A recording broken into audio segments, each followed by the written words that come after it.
Last time I think I was dealing with the 8th mantra.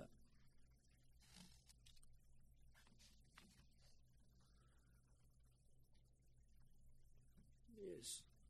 And 8th mantra over, and we also just briefly dealt with the 9th and 10th mantras. These mantras have got one special characteristic. They have been interpreted differently by different philosophical schools. Shankaracharya of the Advaita tradition interpreted in one way, Ramanujaits and the followers of the Visishtadvaita tradition, and also Dvaitins, the followers of the Madhva school. And in later times, in the 20th century, Aurobindo gave his own interpretation. When you read all these interpretations, one may be struck by a special characteristic of this Upanishad. What it exactly is the real meaning of this, or the implication of these verses. So, by way of explaining this, I shall make a few important remarks. In fact, the Upanishad gives a roadmap. It gives the picture of the evolution of a man's spiritual and philosophical progress. Now, depending upon our own evolution, our own attitude towards our life, our own individual life, and our attitude and approach towards the world at large, external world, and our concept of God. These three are interrelated. So, when you look upon the text from this standpoint, we have to go back to Swamiji's interpretation, Swamiji's analysis of a man's spiritual progress, where he says that one begins his spiritual journey with the dualistic approach and moves through the qualified non-dualistic or Visishtadvaitic tradition, and ultimately culminates in Advaitic or monastic realization. This is what Swamiji said. That in that context, Swamiji says we are not moving from error to truth, but rather from truth that's lower towards truth that's higher. There is no such thing as an error. In fact, by error we mean incomplete or partial understanding of truth. So, the dualistic and qualified non-dualistic approaches imply the first two stages of a man's spiritual progress, and the Advaitic realization implies the ultimate or the zenith of one's spiritual and philosophical evolution. Now, there are two terms used here that you find, Vidya and Avidya. These are very commonly used in Vedantic tradition. Vidya normally means knowledge, and Avidya means ignorance. This is the general understanding. Avidya can also mean Maya, in the sense it's due to our ignorance that we think that this world is absolutely real. When we get rid of this ignorance, we understand this world is only relative. And Maya implies relative. Avidya also implies the relative. Now, Vidya, the word Vidya is interpreted differently in two different ways in this Upanishad. In one context, Vidya implies knowledge, but knowledge of the relative.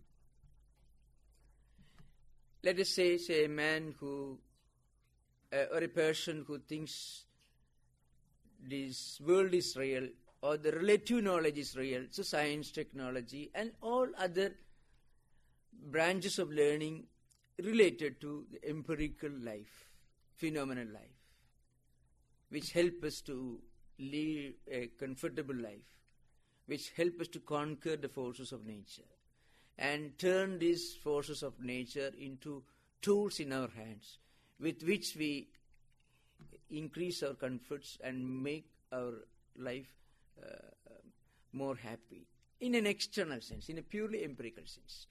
This is one sense in which the word Vidya is to be taken in this Upanishad. This only in a relative sense. In the absolute sense, Vidya means the knowledge of the supreme reality, the knowledge of the supreme consciousness, the knowledge of Atman or self, which takes us across the ocean of ignorance, ocean of samsara. You may come across certain words in the translations of this Upanishad. And I've just used one sentence, ocean of samsara. Samsara means world, ocean of world. Or going beyond life and death. Such terms you find in these words. Vinasena mrityum tirtva, such word you find. Vidya amrudam asnuti, such expressions you find in this Upanishad. Now what is the implication of crossing the ocean of samsara? It needs a little explanation. Samsara in literary sense means that which comes and goes. Samsarati iti samsara. That which flows. That which is changing. That which is not eternal.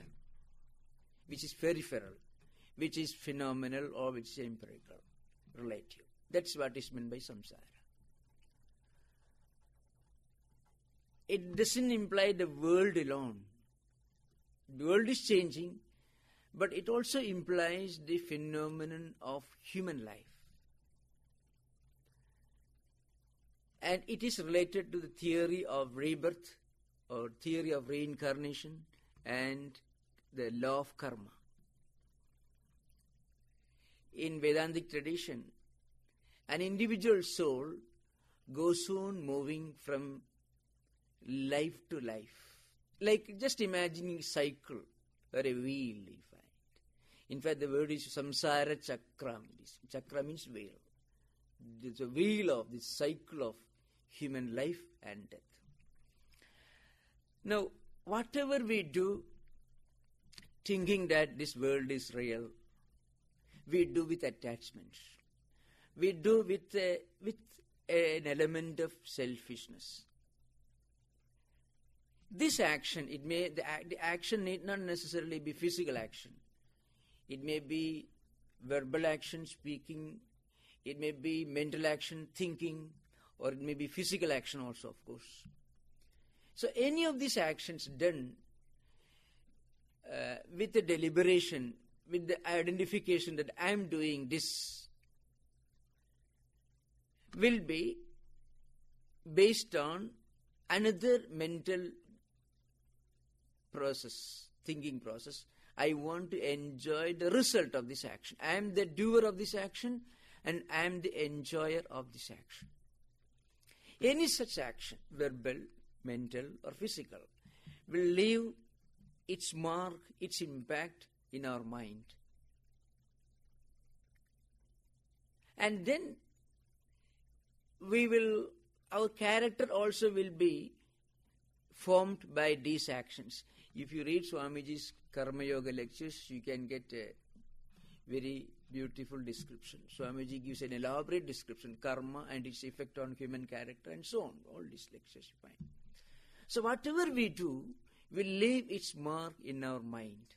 The word mind is sometimes called chittam in the traditional vocabulary. So, and if that action produces good result, we will have a tendency, we will be tempted to do it again and again, even if that's not necessary. If that action produces unpleasant result, then we may try to avoid it, even if that action is very important and very necessary. So this action influences our character, forms our character.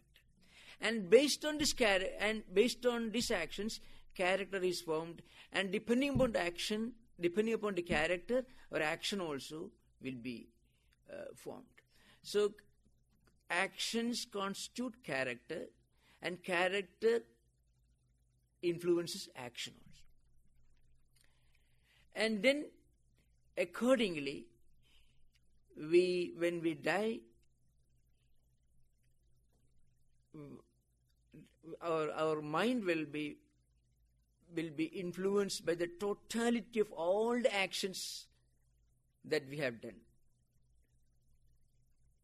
Whatever thoughts, actions, or words we have spoken, a gist of this will come to our mind when we die. That is we find Gita, you find yam vapi smaran bhavam tyajatyanti kalay. But I don't want to quote too many.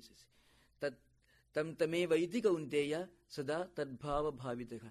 Sri Krishna tells Arjuna, see, whatever may be the thought with which you die, accordingly you will be reborn, and your action will be accordingly.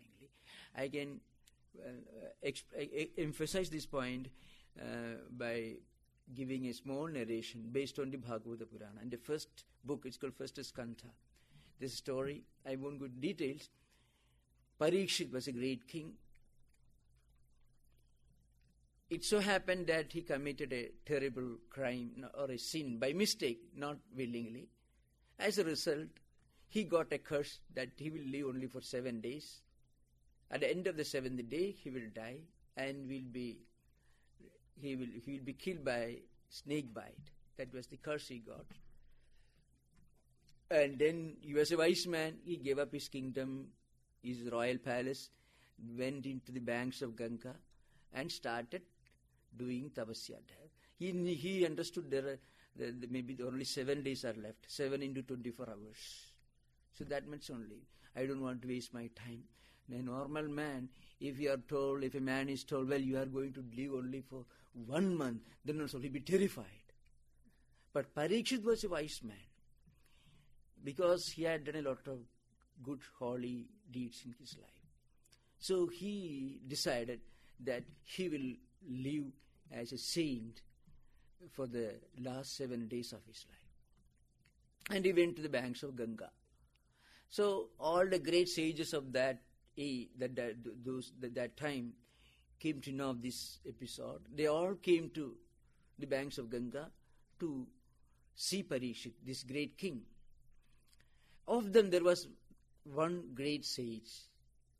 His name was Shuka, and Shuka is the teacher in the Bhagavata Purana. Shuka is the son of the great Vyasa, who classified the 4 Vedas, and is the author of all the Puranas. Just when Shuka himself arrived, Parikshit was overjoyed. The greatest sage of those times arrived right in front of him. So he puts a question to this great sage. The question is, now I would like to ask you one question. What should a dying man do?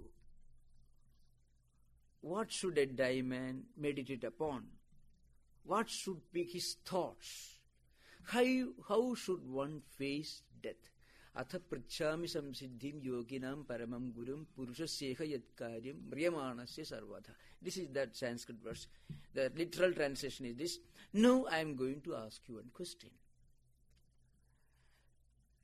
You are the greatest yogi of this age. And then he goes on asking questions. See, whom should I meditate? What should be my thoughts? What should be my action? And what is the best way, the most intelligent way to face death?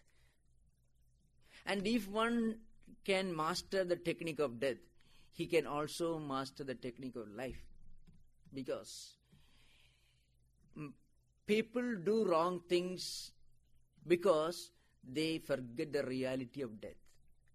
They somehow, though they are seeing death taking place all around them every day, every moment, still there's an internal conviction, and that is the power of Maya or delusion, that life is eternal. And this misconception leads a man to wrong deeds and wrong thoughts and wrong actions. So this great text teaches us that death is a great teacher of the mystery of human life and the mystery of human death also. And the answer is given in the next book, next section of the Purana, second Skandha it is called, first chapter. There, Shuka gives the gist of the answer in one sloka. Of course, the answer is more elaborate because Shuka asked a few more questions. What should a dying man do and what he should not do? Both questions he asked. Bruhi yadva viparidayam. That is the last part of his question. Please tell me what a dying man should not do. Now, I'm not going to all those details, but I shall give the gist of the answer. Shuka gives an answer. Etavan Sankhya Yogabhyam Sudharma Parinishthaya Janma Labha Parapumsam Ante Narayana Smriti. The answer is Ante means in the end, at the end of life, when we breathe our last, at the time of death, one should remember God. This is the goal of human life. This is possible. 3 alternate paths are prescribed by this great sage. 1, through the path of yoga, karma yoga, jnana yoga, bhakti yoga, and so. So through Ashtanga yoga, or through Advaitic vichara, means the Advaitic path of discrimination between the real and unreal. Everything else other than Atman is unreal. Atman or self-consciousness, the supreme reality, is the only reality. Everything else is unreal, in the sense only relative. This is the second path. The third path is perform all our actions with a sense of surrender to God. Surrendering the fruits of action to God, the results of action to God. Because we are normally not attached to actions. We are actually attached only to the results of action. So, this is the prescription given by the great sage. And then, so he says, and Ante Narayana Smriti means when one is breathing his last, he should be able to remember God. If any path enables you, any mode of life, any path of life enables you to die with God, with the thought of God in your mind, the holy name in your hearts, then that is the best way to die. That's a question, that's answer given to the question put to the great sage by the emperor. Means, what should a dying man do? What should be his thoughts? What should be his actions? Now, in all these 3 parts, one important point is to be remembered. We have to live in this world, but we should never take the world as the supreme reality, as a goal in itself, as an end in itself. It is a means, it's a tool, but at the same time, it should never be taken as a supreme end in itself. This is the gist of the answer given by this great sage. The whole Purana, it's called Bhagavata Purana, the greatest of the 18 scriptures called the Puranas. This is the gist of that great work. And the entire book is nothing but an exposition of this idea. How to die with the thought of God in our hearts. That is the subject. Now, in this context, one may ask the question, how to develop this conviction, this understanding that God is the only reality and everything else is only relatively real, or they are only relative. There are scriptures, including the Upanishads, explain 3 levels of a man's understanding of the world. A primitive man who has not spiritually evolved at all thinks that the world is real. The material world is real. A very, very primitive man. A scientist will not tell you that the world as we see is real. He may tell you that, well, it cannot be real as you see it because it is changing, but he may not be convinced of the reality of the supreme consciousness or self or Atman. That's a different matter. But he'll be fully convinced of the unreality of the relative world in which he lives. There is no doubt about it. So, at the primitive stage, a man thinks the world as he perceives around him is real. At the next stage, he comes to the conclusion, when he uses his intelligence and his intellect, he comes to the conclusion that the world as we see around and as we experience around cannot be real as it is, but we can't say it is unreal, so it is uncertain. It is indescribable. In Sanskrit, it is called anirvachaniya. That is the second stage of man's understanding of the world, according to Vedanta philosophy. The first, he thinks the world is real as it is. At the second stage, he thinks the world cannot be real because no intelligent man, no educated man will be foolish enough to say that the world as we see around is real as such. Because real means remaining without any change. The world is certainly not that. At the third stage, he comes to the conclusion that there is something beyond this world, something that we cannot pursue, and that alone is real, and everything else is real only in a relative sense. So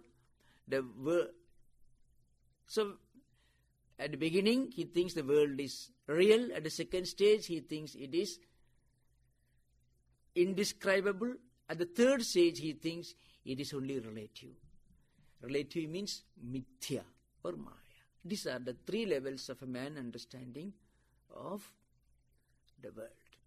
Depending upon this, he conceives his idea of God as well. At the beginning, a man may think that God is one who creates this world and sits apart from this world and supervises this world. That idea is not wrong. Vedanta doesn't say any idea is wrong. Vedanta says, but this is only a partial understanding. At the second stage, he thinks this world is created by a God who is an abstract ideal, who cannot be known, who cannot be pursued. And at the third stage, he understands God is the supreme reality, and there is nothing other than God, and God is only all-pervading, omniscient, and immanent and transcendent reality, and we are in essence non-different from that God. Means we are just different expressions of their inner spirit. This is the roadmap towards the highest concept of God, and also towards the most scientific understanding of the world. So this should be understood here. So as I said, first the word avidya is mentioned by which the Upanishad means ignorance. Then Vidya is mentioned, and this word Vidya is to be interpreted in 2 different ways. In the relative sense, Vidya means understanding of this world, the secular knowledge. And in the absolute sense, Vidya means the real supreme knowledge of the self or Atman or the supreme consciousness. This much if you keep in mind, then these 3 4 slokas will become very, very clear, because these slokas are a bit abstract. Now, I have already explained this 9th sloka. Antham tama pravishandi ye avidyam upasate. So the mantra means this: those who pursue the path of avidya, ignorance, mechanical action, without any concept of the transcendental, without even the concept of a God with form who creates his world. Such people enter the world of darkness. Antham tama pravishanti. They enter the world of darkness. Then, those who think that the supreme reality is, those who limit the supreme reality to the level of a minor deity who answers your prayers for material benefits alone, they enter a world which is much more dark, because their progress their road to further progress is permanently blocked. So a man who has no idea at all, you can teach him. A man who's fully convinced of a wrong conclusion, who is obsessed with a wrong conclusion, is difficult to teach him.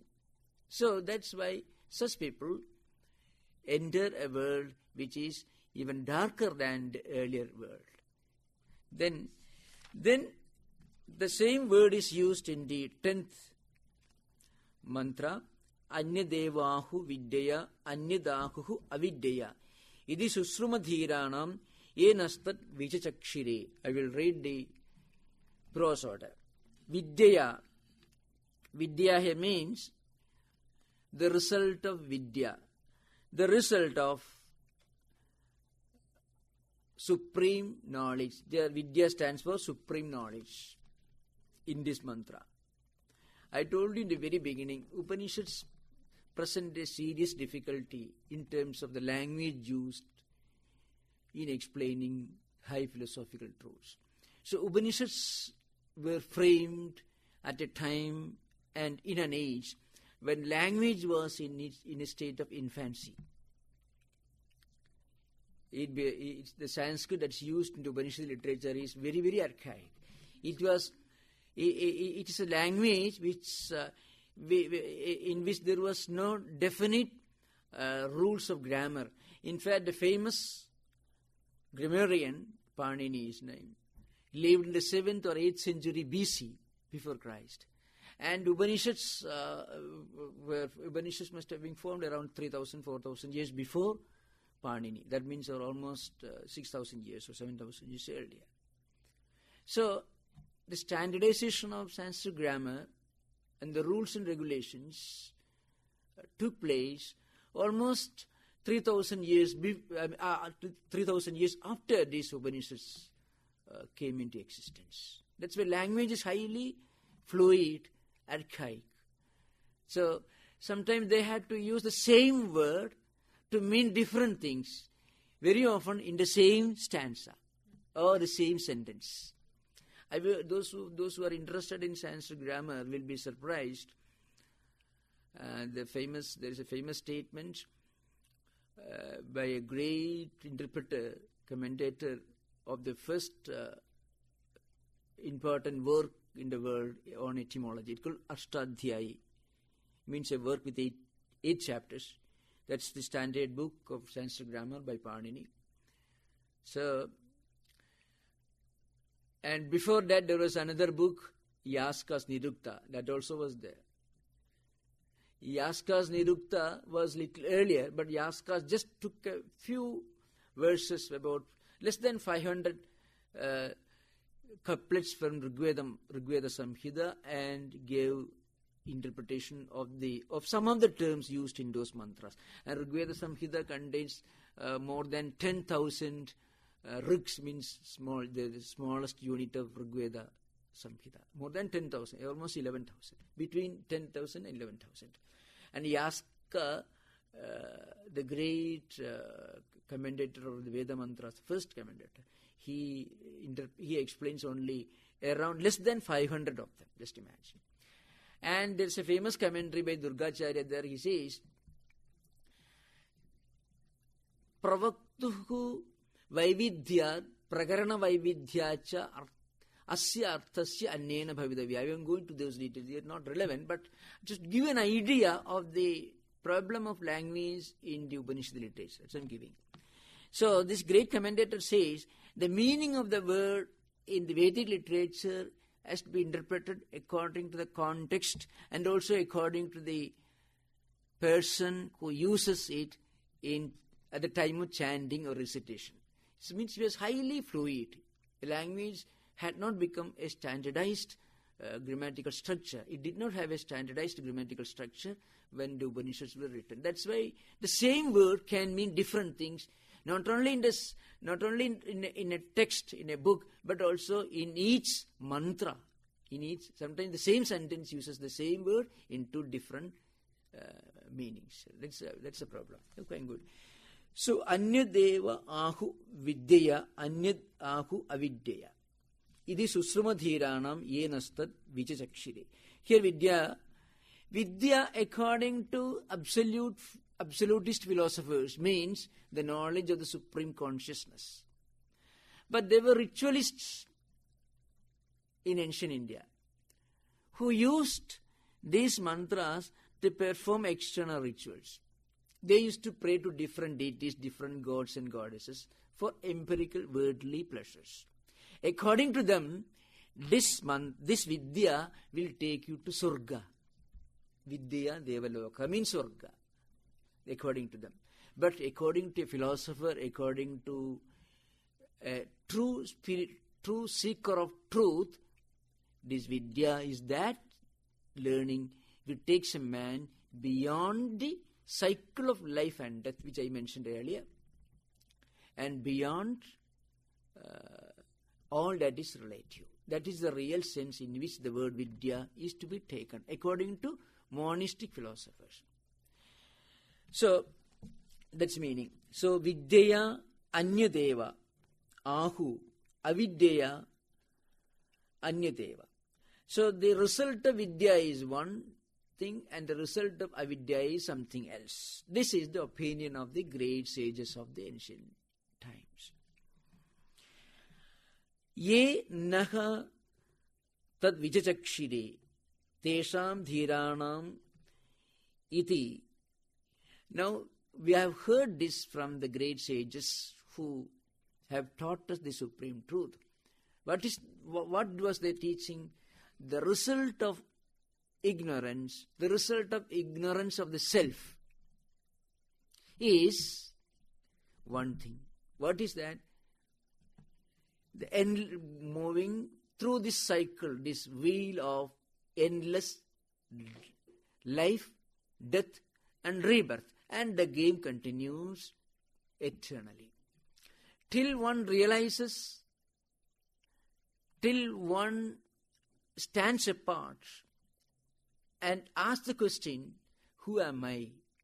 Is there nothing beyond this life of actions, sufferings, enjoyment, again actions, and then death, again rebirth, again the repetition of the same cycle? Is there nothing beyond this? Am I just a helpless boat tossed about by the mighty waves of this cycle, this mighty wheel?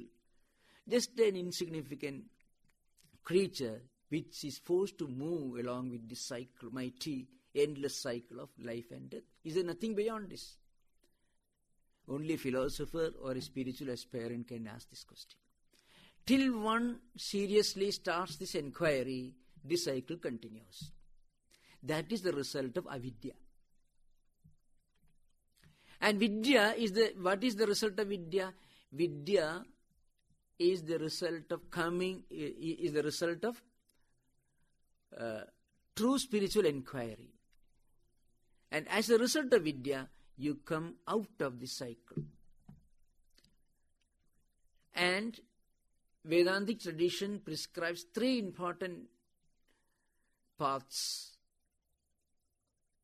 for coming out of this cycle.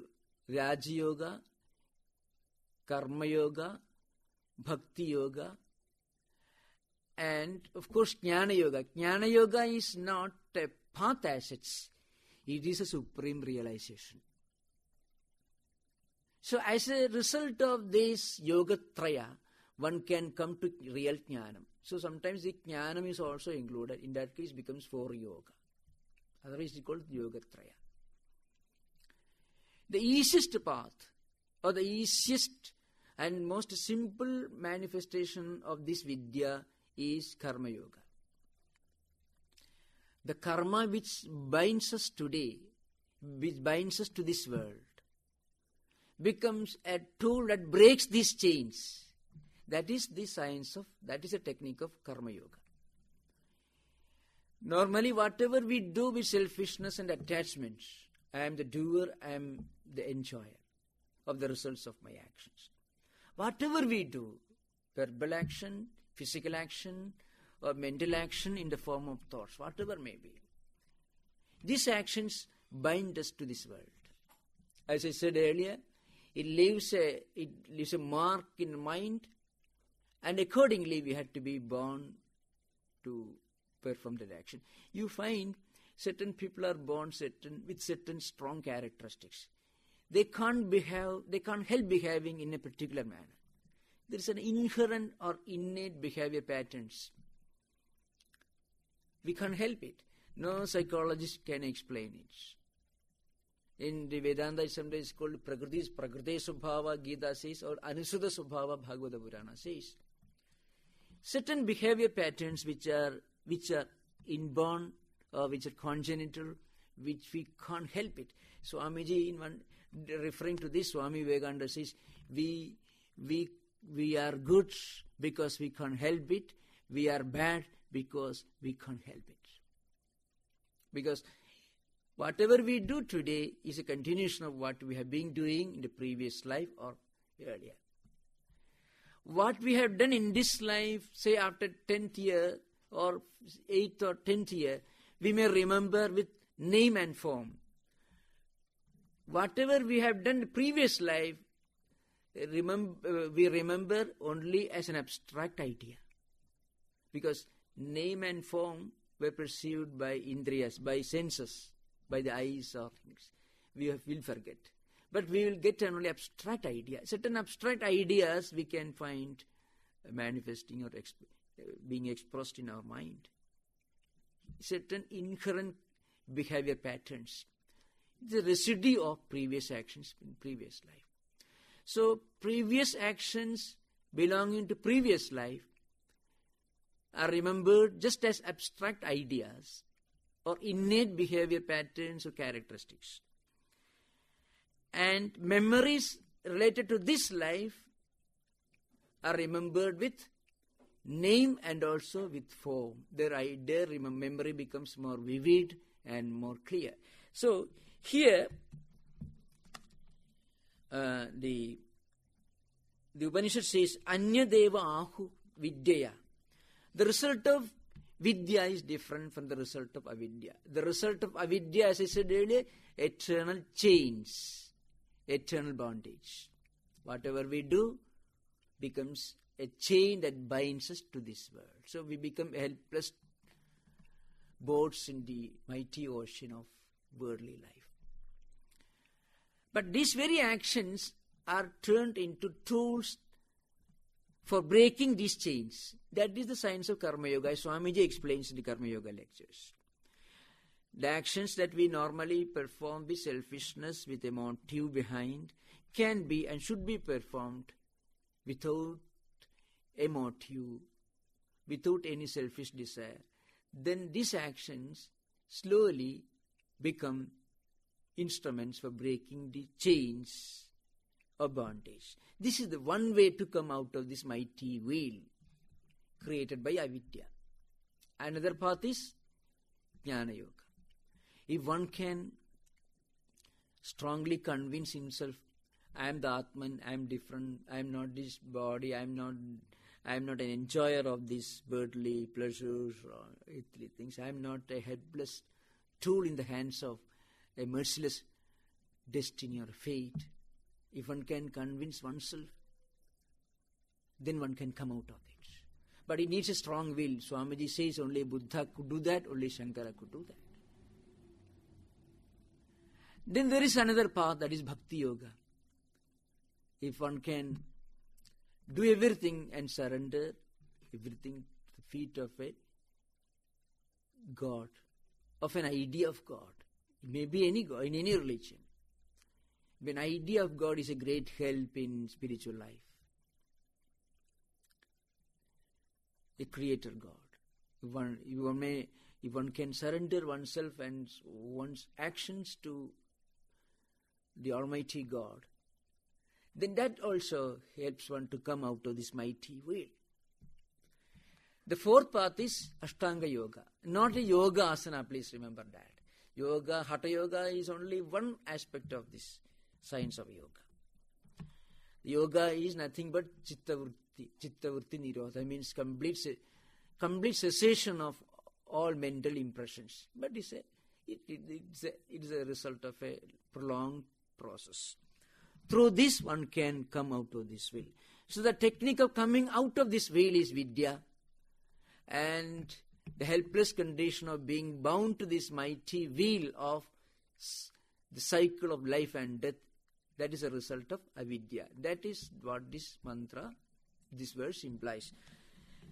So the result of Vidya is different from the result of avidya. This is what the great sages of ancient times have taught us. Then the next sloka, Vidyamcha avidyamcha yastad veda ubhayam sakha avidyaya mrityam tiyatva vidyaya amrutam asnuti. So, one who practices Vidya and Avidya, this is a reference to what a normal man should try to practice in his daily life. That's what is meant here. Avidya here means daily actions. Avidya here stands for daily actions. Because daily actions, normally what a man does in daily life, it creates bondage, and bondage is a result of avidya. That's the relationship between actions and avidya. And Vidya. Vidya here stands for meditation. Meditation on a personal deity is one sense, a meditation of the Supreme Being is another sense. If one can combine both, it takes us across the ocean of the endless cycle of life and death. This also has been explained earlier. Today we have to take up the 12th mantra. We have already dealt with this mantra. 9th, 10th and 11th have been dealt with last Wednesday. Antham tama pravishandi ye asambhutim upasate tato bhuya ivate tamo yau sambhutyam rataha. This is a mantra. I should explain this. Ye asambhutim upasate te antham tamaha pravishanti ye u sambhutyam rataha te tataha bhuya iva tama pravishanti. Sometimes, the Upanishad repeats the same idea in a different language, using different terms and terminology. So here you find the idea is repeated in a vague sense. Now, in ancient times, there were people who used to worship God in various forms. One important book, it's called Mandukya Kariga. It is a book, 215 verses by Gaudapada. It's a commentary on the Mandukya Upanishad. Mandukya Upanishad contains only 12 verses. And Mandukya Kariga is a commentary in metrical form written by Gaudapada, a great Advaita teacher who lived almost 200 years before Shankaracharya, who wrote a commentary in metrical form called Kariga on Mandukya Upanishad. There, Gaudapada refers to almost 32 different schools of thought prevalent during his age. 32 different concepts of ultimate reality. So there were people who were the worshippers of different deities, and there were worshippers of nature, so again pantheistic and pantheistic and monistic and monotheistic and absolutistic. All these schools you find, all the 5 stages of theism you can find in the Mandukya Karika. 32 schools of thought, 32 schools of absolute reality are mentioned there. There were those who used to worship nature in its cosmic form. It is mentioned here, asambhuti. Asambhuti here means those who worship the reality as an abstract, formless entity. Asambhuti. Sambhuti here stands for, in technical Sanskrit, is called Hiranyagarbha, means the Samashti Brahman. I mean, they used to conceive of a reality which is nothing other than the totality of the cosmic phenomena in an abstract form. The totality of the entire cosmic phenomena in an abstract form.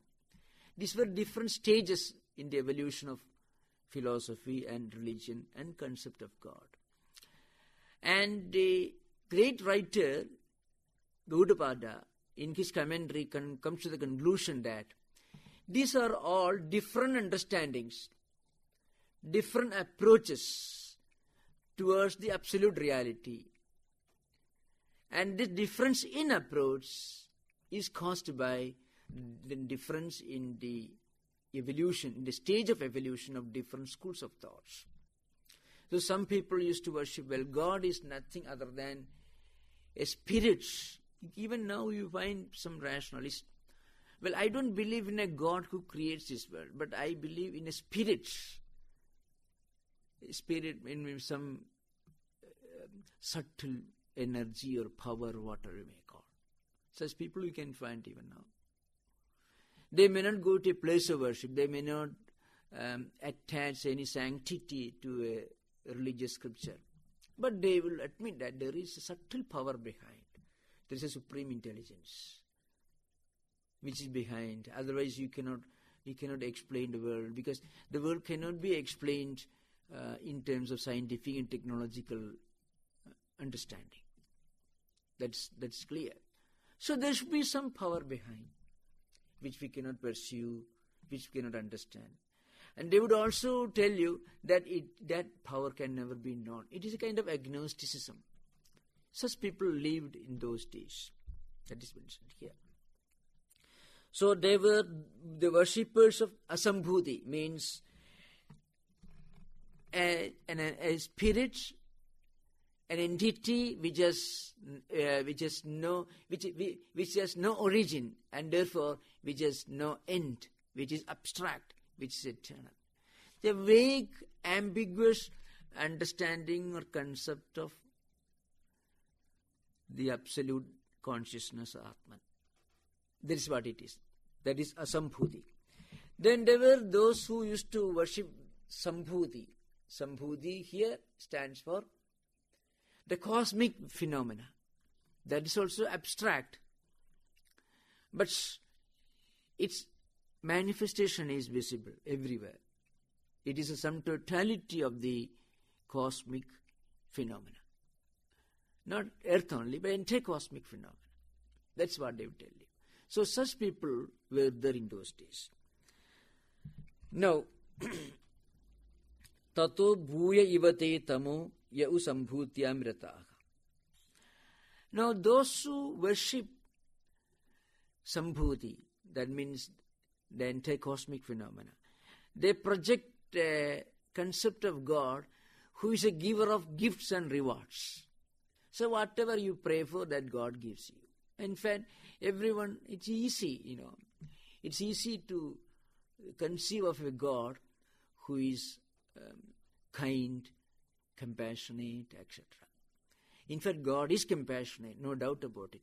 God is compassionate, kind, the sum totality of all conceivable human characteristics and qualities. Sagala guna kalyana vallabha, sagala guna kalyana nidhi. Such terms are used by Ramanujayites, by Sri Vaishnavas, the Ramanujayites philosophers, to explain God. Vedanta does admit it. God is the ocean of compassion, mercy, goodness, beauty, knowledge, everything. But Vedanta tells you, though it is true, you cannot confine the idea of God within the parameters of these criteria, these characteristics. Suppose you would say God is one who is compassionate. Vedanta will tell you God is compassionate, but God is beyond that also.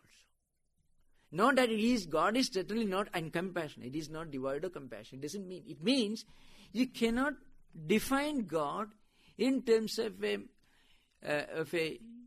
human characteristic, in terms of a characteristic or an attribute which a man intellectually conceives of. That's what Vedanta says. So, this Upanishad tells you that those who believe that God is one who is compassionate, watchful, and who rewards man with heaven or punishes him with hell. The idea of God is true, but that is not the whole picture of the absolute reality. Because the moment you give a definition, you are limiting your idea of God. And a God who can be fully limited, confined within the four walls of a definition cannot be considered to be a transcendental reality.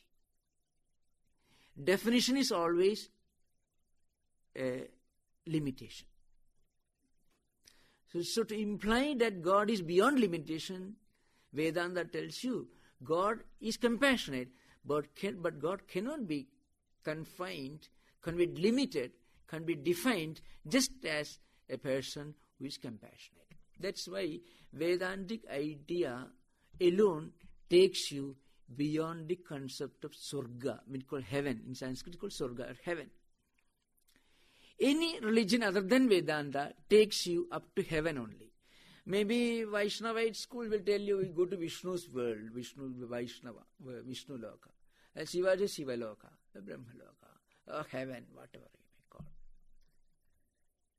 Because after all, what is heaven? Heaven is an extension of an ideal life that we can think of in this world. So, if you read the important books, any book, either Puranas or the important religious works of Abrahamic religions or Hindu Puranas, you find long graphic depictions of heaven. And all that is available in heaven is available in a 5-star hotel. Only point is you don't have to pay rent, that's all.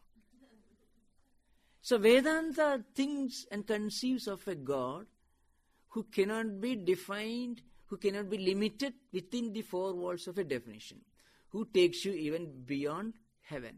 Because the problem is, if you confine God just as one who takes you to heaven, then that God becomes just an agency or just a distributor of the results of our actions. Vedanta tells you God is certainly the distributor of the results of actions. The Atman or the Self, the Supreme Consciousness, conceived as God with form, rewards you for your good actions and may punish you for wrong actions. But at the same time, the ultimate reality, the Supreme Self or Consciousness, cannot be limited, brought down to the limitations of a definition. That's what Vedanta says. So here, I think its time is up, but I shall conclude within a few minutes. Antham tama pravishanti ye asambhutim upasate tato bhuya ivate tamu yau sambhutya mritah. I will continue this class next Wednesday. I was requested by some devotees to announce you whatever doubts you may have or any clarifications that you are looking for, you can put in writing and hand over to our office. They will give me, and I can devote one whole day for interaction, and I can try to answer whatever questions and give clarifications as you need. Thank you.